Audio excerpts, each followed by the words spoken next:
que Angola hoje é a nível mundial, a nível africano, o que Moçambique é a nível mundial, a nível africano.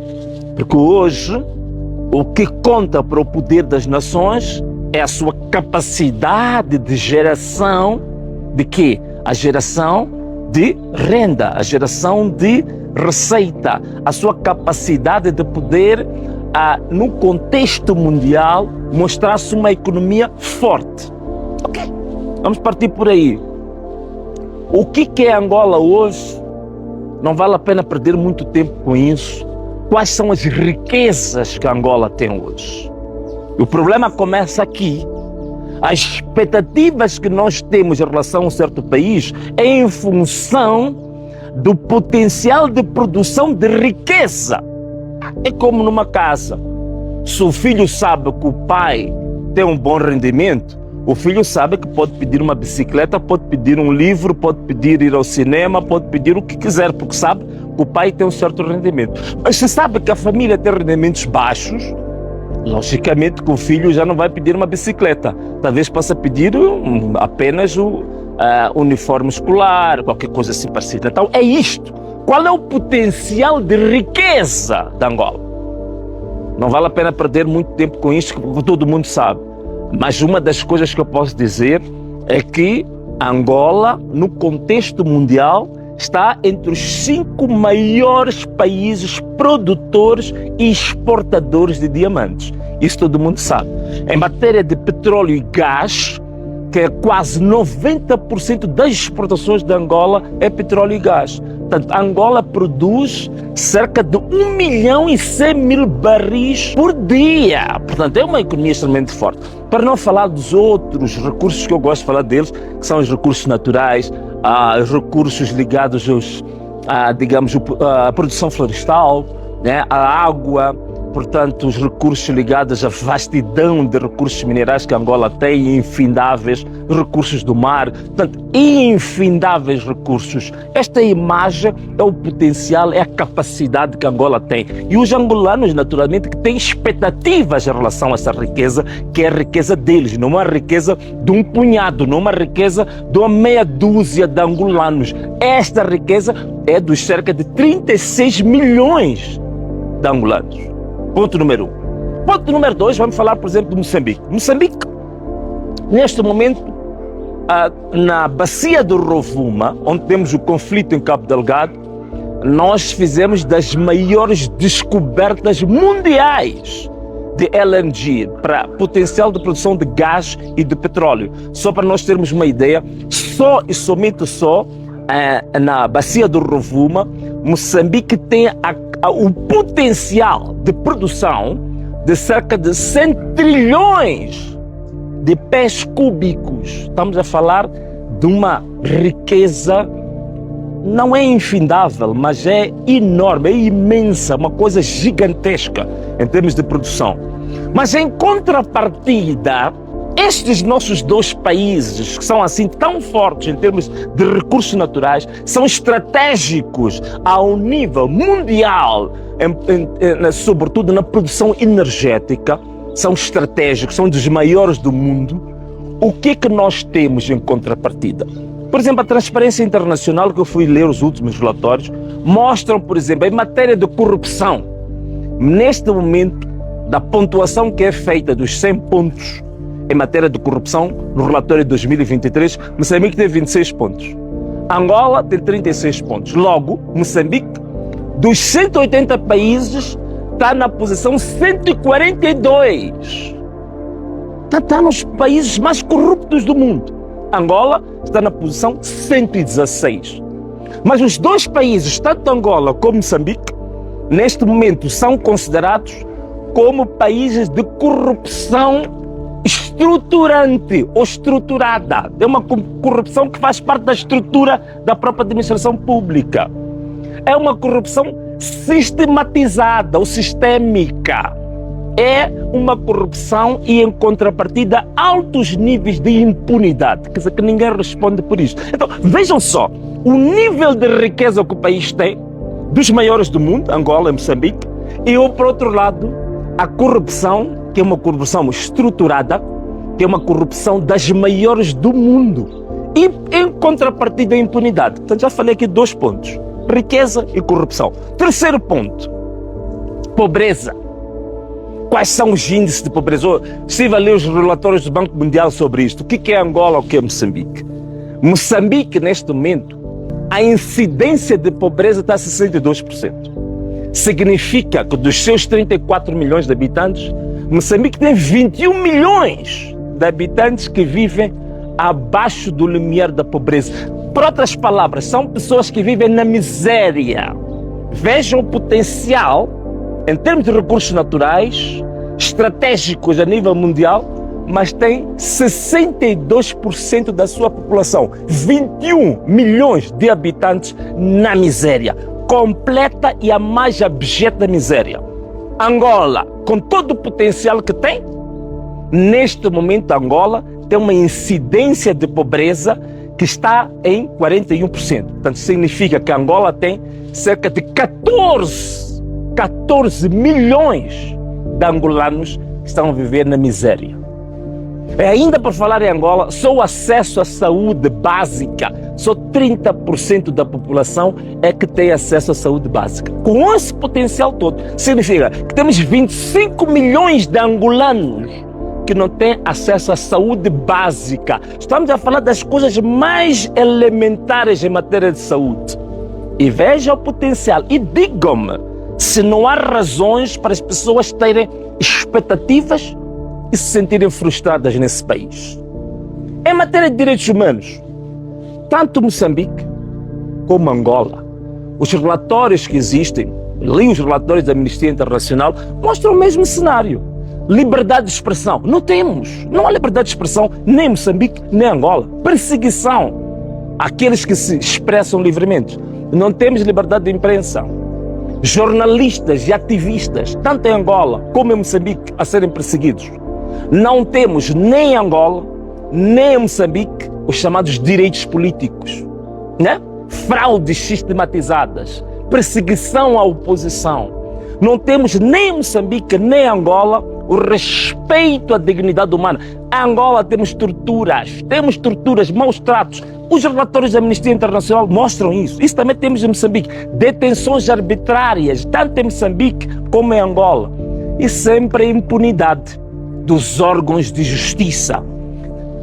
Caso particular de Moçambique, raptos e sequestro, que é uma indústria que cresceu de forma vertiginosa nos últimos anos. Só de 2011 a 2025, são 14 anos de raptos como uma grande indústria em Moçambique. Até hoje foram registrados em Moçambique 205 casos de raptos de grandes empresários em Moçambique. E muitas famílias com tradição empresarial em Moçambique estão abandonadas. São centenas de famílias que abandonam hoje Moçambique. Estão em Dubai, Luxemburgo, Portugal e outros cantos do mundo. E isto é que é o espelho daquilo que está a acontecer com os nossos próprios países. Está a acontecer em Moçambique, já falei aqui, de raptos e sequestro, num índice que num recorde comparável talvez com os países da América Latina, não é? Agora, para além disto, só para não estarmos a falar assim de maneira extremamente abstrata, no caso de Moçambique, o que aconteceu em 2024, ninguém pense que foi o caso único.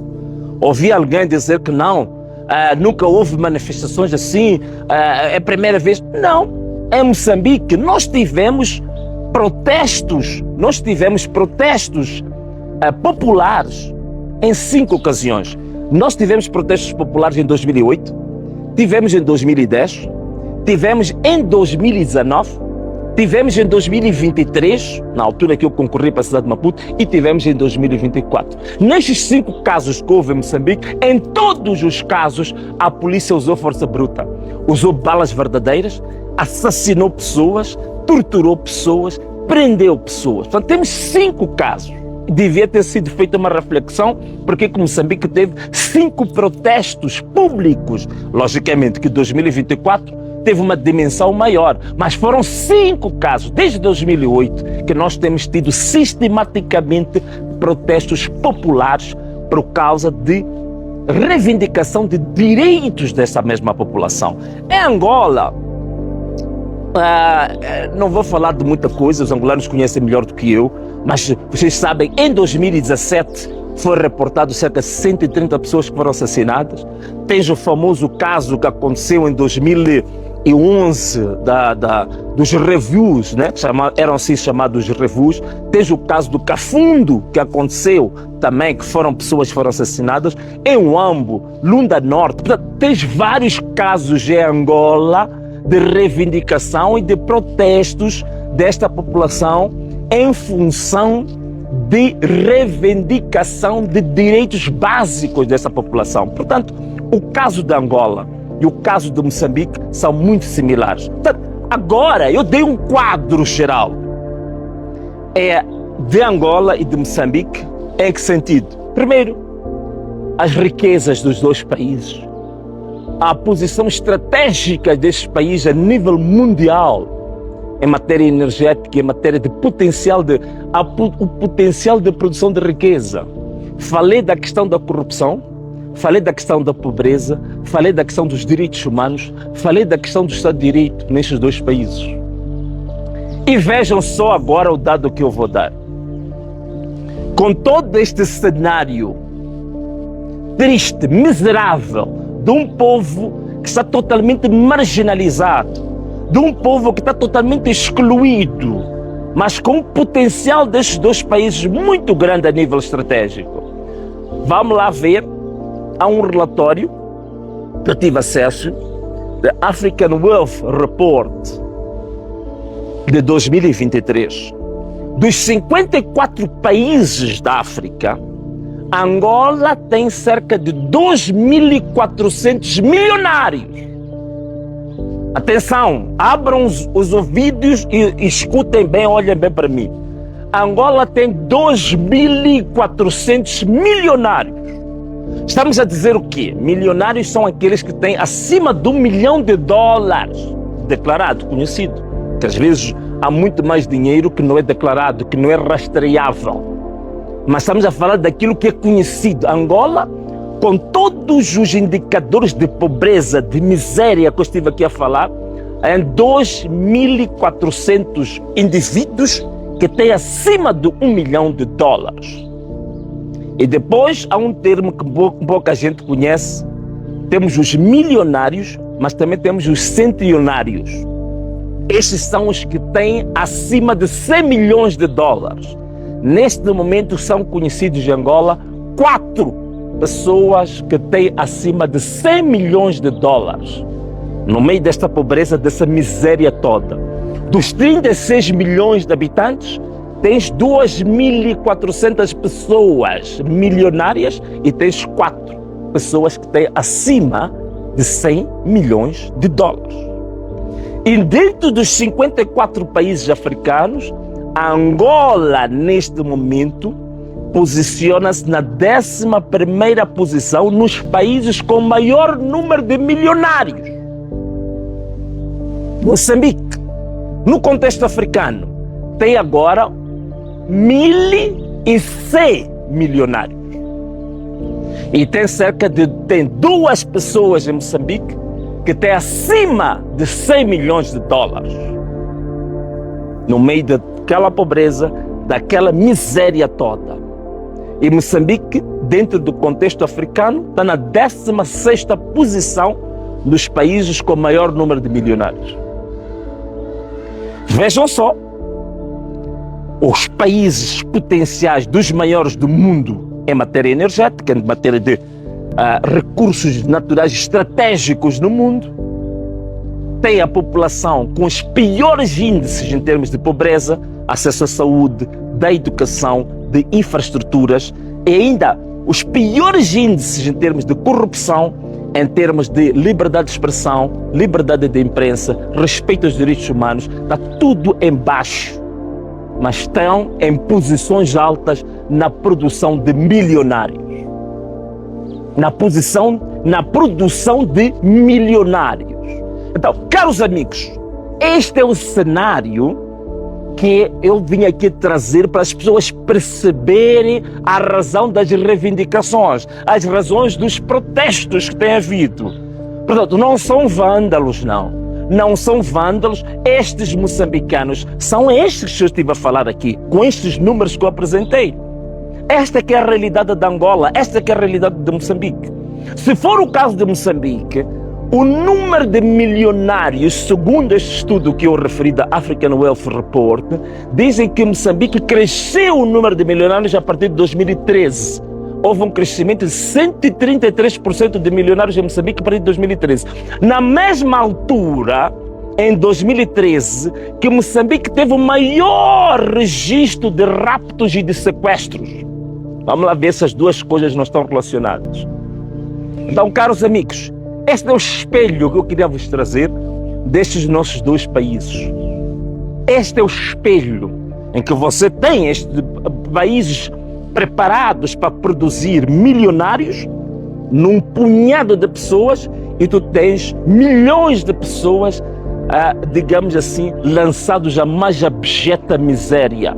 As pessoas lançadas a uma miséria, a uma pobreza que até retira a dignidade humana. Vimos imagens de Angola, de jovens, de crianças alimentando-se dentro dos contentores de lixo. Então, caros amigos, é isto que leva aos nossos povos a reivindicar. É isto que leva os nossos povos a protestar. E num país normal, e pessoas normais em plena democracia têm o direito, sim, de protestar. Têm o direito, sim, de dizer não. Um país que é altamente corrupto, dos mais corruptos do mundo, mas ao mesmo tempo é um país que é dos mais ricos em termos de recursos naturais. Mas tem os piores índices de corrupção, de impunidade, de produção de riqueza, de fraudes eleitorais, de torturas, de violação de direitos humanos. E esse povo tem que ficar de braços cruzados e a bater palmas. Não, esse povo tem um direito constitucional. Aliás, a Constituição de Moçambique e de Angola tem muitos pontos comuns. Temos o nosso constitucionalista William Toné, que já fez uma análise comparativa entre a Constituição de Angola e de Moçambique. A Constituição parece que foi feita, digamos assim, no mesmo escritório. Portanto, estas duas Constituições reservam ao direito de quê? De resistência. Portanto, se há violação de direitos humanos tão graves quanto esta, a população tem um direito de resistência. O direito à manifestação e o direito à greve, nas duas Constituições, são entendidos como direitos fundamentais. São direitos fundamentais. Mas, curiosamente, vejo o cenário da Angola hoje, pelo pronunciamento do presidente da Angola, não é? Que é o presidente também da União Africana, a fazer pronunciamentos que me parecem uma cópia integral da narrativa que foi construída também em Moçambique. Que estas pessoas que foram marginalizadas ao longo deste tempo, estas pessoas que foram lançadas para a miséria, para a pobreza, que retira a dignidade humana, hoje estão a ser tratadas como vândalos, estão a ser tratados como desordeiros, estão a ser tratados, falta agora daqui a pouco começar a ser tratados como terroristas também. É o mesmo cenário que fizeram em Moçambique. E eu peço também para o povo angolano estarem atentos a uma coisa. Em Moçambique, boa parte do vandalismo que aconteceu, chamado vandalismo, portanto, o arrombamento de lojas, de empresas, de fábricas e a destruição das fábricas, ficou provado em Moçambique que foi uma estratégia utilizada pelas forças de defesa e segurança para criar a ideia de que os manifestantes são vândalos, de que os manifestantes são desordeiros, de que os manifestantes são bandidos. Isso aconteceu em Moçambique. Temos imagens que viralizaram da própria polícia que utilizou os carros de antimotins, né, que chamamos de blindados em Moçambique, para fazer arrombamento de armazéns, arrombamento de fábricas. Colocaram fogo em determinadas fábricas, queimaram fábricas, destruíram bens, empresas, património de empresários para criar a ideia de que os manifestantes são o quê? São desordeiros, são vândalos, são bandidos. E para justificar a partir disso, para ter a legitimidade, para usar a força e matar as pessoas, está a acontecer o mesmo cenário também em Angola. Já criaram todas as narrativas para chamar os protestantes a vítima. Portanto, aqueles que foram vitimizados por esse sistema durante 50 anos, de os lançar na mais abjeta pobreza, para lhes lançar para um estágio indigno do ponto de vista humano, hoje convertem a própria vítima em vândalo, convertem a própria vítima em espécie de inimigo do Estado, para o abater, para o matar.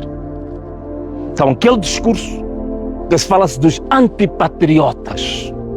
Em Angola está a ser chamados, dizem que são os antipatriotas. Portanto, você que morre de fome, você que é roubado, você que é torturado, você que passa pela fraude, passa pela burla de um determinado sistema, você quer gritar, você é chamado de antipatriota, é chamado de vândalo. Tudo isto, cenários criados favoráveis para a própria vítima depois ser executada. Isto é que está a acontecer. Então, peço para prestarem atenção em Angola, que nós vimos isso em Moçambique. Muitas fábricas foram queimadas em Moçambique. Muitos comerciantes tiveram as suas lojas destruídas por carros de combate, carros militares foram destruídos. As forças de defesa e segurança assassinaram indiscriminadamente pessoas civis desarmados. E depois não se responsabiliza absolutamente ninguém das forças de defesa e segurança. Os únicos que têm que ser responsáveis são as próprias vítimas. Em Moçambique, aconteceu, ganhamos eleições em 2023, as eleições autárquicas, apresentamos as provas de que ganhamos as eleições. Essas provas existem até hoje na internet, qualquer pessoa pode aceder às eleições em 2023 autárquicas na cidade de Maputo. Fizemos marchas durante 1 mês e meio, 45 dias, para reivindicar que tínhamos ganho a cidade de Maputo. Por 2 vezes a polícia carregou sobre os manifestantes com balas verdadeiras, mas fizemos 45 dias de marcha.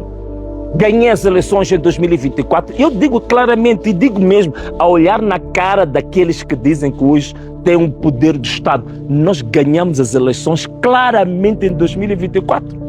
Por isso que não tivemos problemas nenhum de ir à rua, não tivemos problemas nenhum de manifestar, não tivemos problemas nenhum de convidar as pessoas a apresentar várias formas de protesto, de repúdio ao roubo. É por isso que estou à vontade, se é para ser julgado, porque levei o povo a abrir os olhos, a reivindicar, a conhecer os seus próprios direitos. Não há problema nenhum, estou disposto, estou pronto, é por isso que voltei ao país. Estou pronto. E como eu costumo dizer, que é o seguinte, vale a pena ser morto por defender o povo do que morrer a roubar o povo. Preste atenção a essa expressão. Vale a pena morrer ou ser morto a defender o povo do que morrer a roubar o povo. Então, esse é o lado que eu escolhi. Se for para ser preso, se for para ser alvejado, se for para ser assassinado, eu estou pronto, estou disponível. Porque para mim não é uma questão meramente de uma ética política, mas também é a minha ética de fé. Se for para morrer a defender uma causa de justiça e defender uma causa da verdade, então essa morte não é uma morte, digamos assim, trágica, não é uma tragédia. Se a gente tem como princípio que a defesa da integridade, da verdade e da justiça são valores superiores para a minha vida. Se eu um dia morrer a defender a verdade e a justiça, então essa morte não é uma morte trágica, é uma morte digna. Volto a repetir, vale a pena morrer ou ser morto a defender o povo do que morrer a roubar o povo. Esta é que é a mensagem que eu queria trazer aqui para vocês hoje. E obrigado por terem estado cá durante este tempo nesta live. Angolanos, muita força. Sejam firmes. Sejam determinados no que vocês estão a fazer. Este cenário que eu expliquei até agora mostra claramente que o protesto em Angola pela vossa dignidade é justo. que o protesto em Angola para a situação de reivindicar o direito que vocês têm de ter uma parte do bolo dessa riqueza imensa que a Angola tem é por direito. A greve, manifestação, levar cartazes, gritar contra a injustiça, isso é o mais elementar que um ser humano tem. Isto é básico. O ser humano que não reclama, não protesta quando está a ser massacrado, escravizado, esse ser humano, digamos assim, é mais um masoquista do que propriamente um bom cidadão. Ser um bom cidadão não significa de forma nenhuma a pessoa se acomodar e se confortar com uma situação de escravização, com uma situação de violação dos seus direitos fundamentais. Não significa que você, ao ser massacrado e ficar calado, você é mais patriota do que aquele que levanta a sua voz. Pelo contrário, já dizia Martin Luther King, que ele não ficava escandalizado com a maldade dos maus. Ele ficava escandalizado, era com o silêncio dos bons. Então, se vocês estão a protestar, estão na categoria daquilo que Martin Luther King disse, aqueles que são os bons e que não ficam calados. E uma coisa que eu estou a gostar tanto em Moçambique e Angola é a abertura da mente dos angolanos e dos moçambicanos em relação às celebridades. Nós passamos a vida a ovacionar, passamos a vida a celebrar as grandes figuras públicas da música, do teatro, da universidade, os comentadores, os jornalistas, como se fossem os maiores gurus. E hoje a máscara está a sair deles. Porque este é que é o momento que os artistas, os músicos, deviam aparecer em público. É a defender o seu próprio povo. Onde é que estão os músicos? Onde é que estão os artistas? Onde é que estão as celebridades? Onde é que estão as figuras públicas? Em Angola, em Moçambique. Em Moçambique, graças a Deus, muitas dessas figuras públicas foram canceladas pelo povo. Muitos deles hoje eram famosos ontem, hoje estão totalmente no esquecimento. Porque quiseram usar e foram usados pelo sistema, pelo regime, como figuras públicas para entreter o povo no seu sofrimento, na sua miséria, para deixar o povo entretido com a sua miséria e confortável com isso. E nós temos muitos programas desses. Aí em Angola vocês conhecem muitos que andam nas televisões, grandes celebridades, apenas para fazer o quê? Para vos dar uma injeção. Uma injeção de quê? Um ópio. De quê? De diversão, de entretenimento, de olhar para as bundas, para olhar para as coxas, para a sensualidade sexual. E todos nós corremos para isso, para nos entretermos com o espetáculo musical, para nos entretermos com as festas, para nos entretermos com a exibição da luxúria nas redes sociais.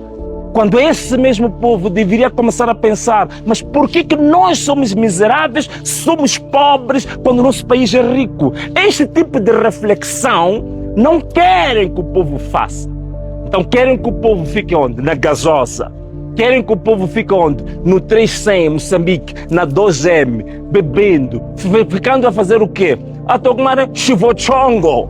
Em Moçambique há uma bebida espirituosa com uma concentração de álcool bastante forte que chama-se chivochongo. Veja só o nome. É um nome para derrubar por completo o jovem.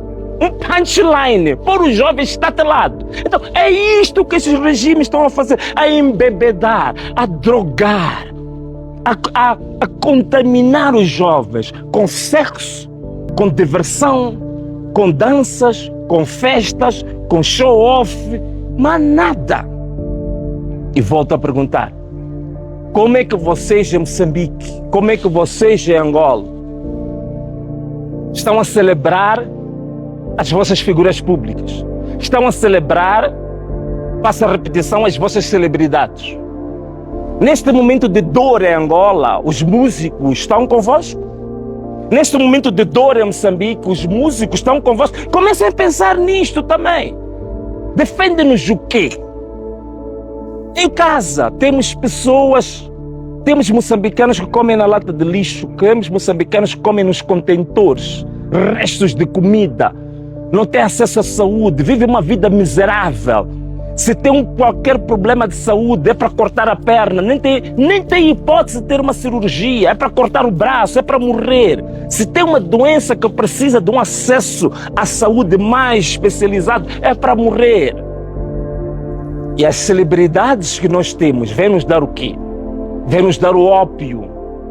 Vêm nos dar o quê? Uma boa apresentação na televisão. Vêm nos dar o quê? Um bom espetáculo musical. Vêm nos dar o quê? Vêm nos dar a exibição das bundas, das maiores bundas. Hoje, este aqui é agora o foco dos jovens hoje. Qual é a melhor bunda que eu vejo todos os dias? É isto que... É por isso que nos nossos países, negócios que são para vender bebidas, negócios para vender drogas, negócios para vender cigarros, negócios para vender o ópio para o povo, são os negócios mais fáceis de serem aprovados. Negócios para entreter o povo a ficar uma noite inteira a beber e a olhar para a prostituição, para olhar para, digamos assim, a venda da imoralidade sexual. Esses negócios são aprovados facilmente pelo governo.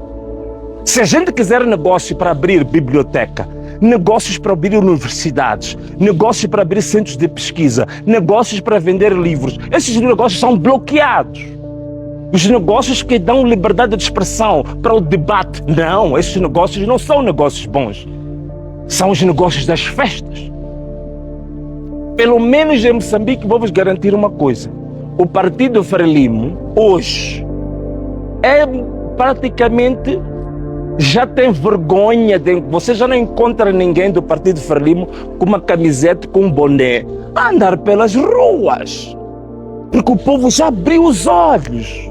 Eles próprios têm vergonha de se fazer à rua com uma t-shirt da Frelimo. Acredito que também deve ser o mesmo que vai acontecer em Angola, agora que o povo começa a abrir os olhos. Em Moçambique é quase impossível ver uma t-shirt do Partido Frelimo na rua. Como é que vamos ter uma t-shirt do Partido Frelimo na rua quando eles são bilionários, quando eles estão cheios de dinheiro, andam em carros de luxo, andam em casas de luxo, mas você tem nos bairros. Temos bairros em Moçambique com os problemas de saneamento. Há bairros que as pessoas defecam, as pessoas defecam, urinam nos baldes e tem que pegar os baldes para ir atirar fora de casa no dia seguinte.